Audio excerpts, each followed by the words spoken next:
ഇന്നത്തെ ക്ലാസ്സിൽ നമ്മൾ പഠിക്കാൻ പോകുന്നത് പ്രസന്റ് പെർഫെക്റ്റ് ടെൻസിലുള്ള ഒരു സെന്റൻസിൽ നിന്നും എങ്ങനെ ക്വസ്റ്റ്യൻ വേർഡ് വെച്ചിട്ട് നമുക്കൊരു നെഗറ്റീവ് ക്വസ്റ്റ്യൻ ഉണ്ടാക്കാം എന്നുള്ളതാണ്.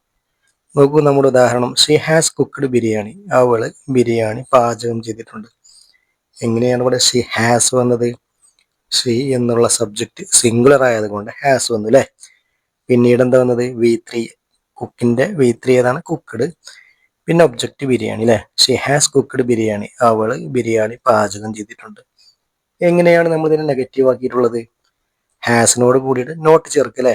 ഹാസിനോട് കൂടി നോട്ട് ചേർത്തിട്ടാണ് നമ്മൾ എന്ത് ചെയ്യുന്നത്? ഈ ഒരു സെന്റൻസിനെ നെഗറ്റീവ് ആക്കുന്നത്. She has not cooked biryani. ഈ ഹാസ് നോട്ടിനെ നമ്മൾ ഒന്നുകൂടി ഷോർട്ട് ആക്കിയിട്ടാണ് ഹാസിന്റെ എന്ന് എഴുതിയത് അല്ലെ. She hasn't cooked biryani.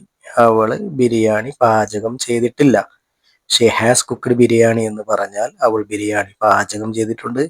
She hasn't cooked biryani, അവൾ ബിരിയാണി പാചകം ചെയ്തിട്ടില്ല. പിന്നീട് നമ്മൾ പഠിച്ചിട്ടുണ്ട് എങ്ങനെയാണ് ഇതിൽ നിന്നും ഒരു negative yes or no question ഉണ്ടാക്കുക എന്നുള്ളത് അല്ലെ. എങ്ങനെയാണ്? ഹാസൻറ്റിനെ സെന്റൻസിന്റെ ആദ്യത്തിലോട്ട് കൊണ്ടുവരിക അല്ലെ. Hasn't she cooked biryani. Hasn't she cooked biryani. അവൾ ബിരിയാണി പാചകം ചെയ്തിട്ടില്ലേ? അവൾ ബിരിയാണി പാചകം ചെയ്തിട്ടില്ലേ എന്നുള്ളൊരു negative yes or no question ആയിട്ട് മാറി. എന്നിട്ട് നമ്മൾ ക്വസ്റ്റ്യൻ വേർഡ് വെച്ചിട്ട് എങ്ങനെയാണ് ഇതിൽ നിന്നും ഒരു ക്വസ്റ്റ്യൻ ഉണ്ടാക്കുന്നത്, ഒരു നെഗറ്റീവ് ക്വസ്റ്റ്യൻ ഉണ്ടാക്കുന്നത്? ഹാസിന്റെ അപ്പുറത്ത് അഥവാ സെന്റൻസിന്റെ ആദ്യത്തിൽ വൈ എന്നുള്ളൊരു ക്വസ്റ്റ്യൻ വേർഡ് വെക്കുമ്പോൾ why hasn't she cooked biryani?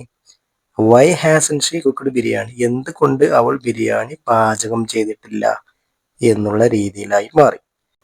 എങ്ങനെയാണ് പ്രസന്റ് പെർഫെക്റ്റ് ടെൻസിലുള്ള ഒരു സെന്റൻസിൽ നിന്നും ക്വസ്റ്റ്യൻ വേർഡ് വെച്ചിട്ട് നെഗറ്റീവ് ക്വസ്റ്റ്യൻ ഉണ്ടാക്കുക എന്നുള്ളതാണ് നമ്മൾ പഠിച്ചത് അല്ലേ.